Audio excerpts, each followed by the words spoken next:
folks. Old Man Grognard back with this Halloween show. Yes, today is Halloween. So I thought I'd talk about Undead. I like Undead. Undead is fun, are fun, and they just, I don't know, I guess it's my monster of choice. So I want to talk a little bit about that. My main choice of monsters I usually use, skeletons are always fun, but it's kind of the low rent version of Undead. But they're great to just throw in as minions and for the big bad, things like that. Ghouls and zombies are like skeletons. They're also like red shirt cannon fodder, but they come with a sting. Mainly, don't let them touch you. Ghouls will paralyze you, as will mummies. And I'm sorry, ghouls will paralyze you as will zombies. But I'm getting ahead of myself here. One of my favorite are mummies because of the mummy rot touch. It's the gift that keeps on giving. Because it's not like, oh, okay, let me drink a potion, I'm over it.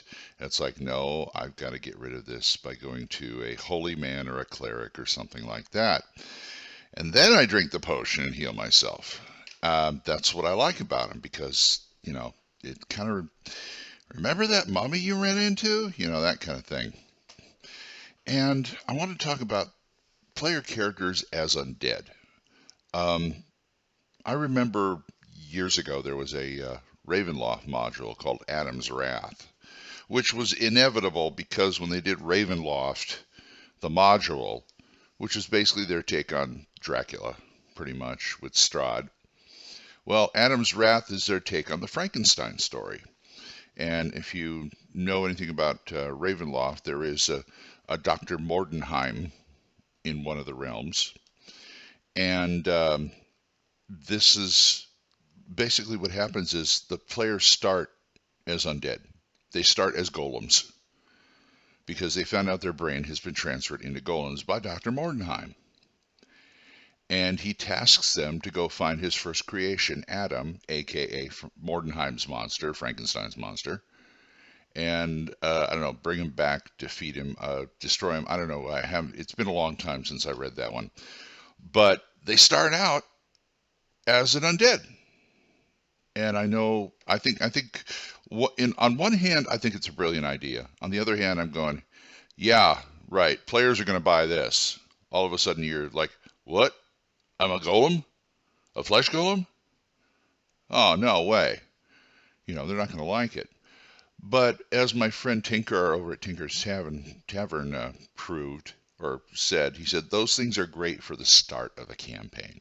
If you were going to start a Ravenloft campaign or some other campaign, it's kind of like when you start a campaign, okay, you're all in a cell, you're wearing rags, your weapons have been taken from you, you were captured, now get out. That kind of thing, again, only works well if you're starting the campaign, new characters, things like that. So I would recommend it for that. How the PCs take it depends on your group. Some groups you're going, okay, you just come up front and say, hey, look, these things are going to happen once in a while. Deal with it as your character would deal with it. Don't bitch and moan and complain about it. And some groups will take that. Some of them looks like it's kind of like in Champions. There are player characters, or rather players, who would rather die than get captured. They will do everything in their power to avoid capture, even when it's inevitable.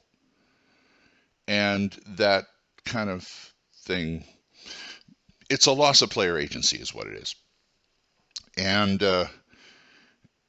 it's a temporary loss of player agency, and it's going to happen. I mean, come on. They're the characters. The DM is the world.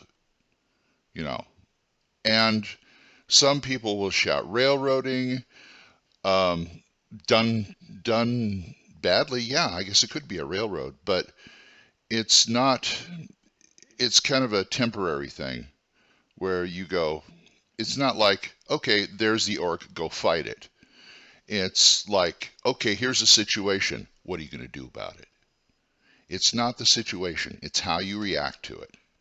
And that's the thing you got to get across to your player characters, or your players rather. It doesn't always happen, but I've been fortunate in having groups that kind of roll with it. because they know the DM doesn't pull this all the time, and he's not going to screw them over and things like that. The only other thing that would kind of tick them off about player agency is you do like a fight, say a supers fight or a fight in D&D, where they cannot win. Everything they do is everything they do gets rebuffed and they get defeated, and then you say, and you wake up from your dream. That will tick off players like nothing else. Well, anyway, getting back to Undead. Sometimes you gotta twist them. You gotta twist, like I mentioned before in the Tome of Horrors, they got Tokis, which have full mummies with full mummy powers, but they're only 3 feet tall, or 2 feet tall rather. I'm sorry. Which makes it a lot more interesting. They're a lot harder to hit. They can hide. They can ambush. And mummies in like the classic Mummy, like the Mummy series, the black and white horror films, they got kind of a bad rap because of the way they would play them. They would be.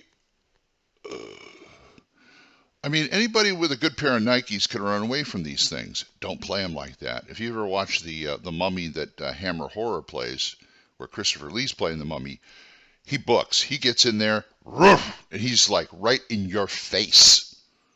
Or even the Mummy series with the Brendan Fraser Mummy series.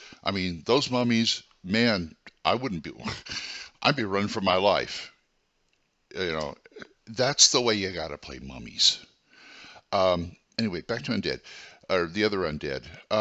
You got to change them up. Like I said, the Tokis, where I put Sturges, in Tome of Horrors, they got Sturges that are ghouls, So it's like, oh yeah, Sturges, right. Well, one hit, you're paralyzed. It's feeding time. And that's it. So I did find an article called Uniquely Undead. It's in the 3rd issue of Dyson's Dodecahedron. You can find those on DriveThruRPG. I think there's only eight issues. But it's got an article in there called Uniquely Undead, and it gives you tables to make undead different. Like if you say, oh, look, it's a ghoul. Well, this ghoul has fangs and it sucks your blood too. Ugh. Or it's resistant to fire, or something like that. There was a dungeon scenario I ran where there was this experimental boulet in a tank. When it got out, you found out what it was experimental about it. It breathed fire. So yeah, anything to make the players go, what? We gotta fight that? That kind of thing. So there's my Undead recommendations, and I guess that's it. I'll see you next time. Happy Halloween, everybody. Take care.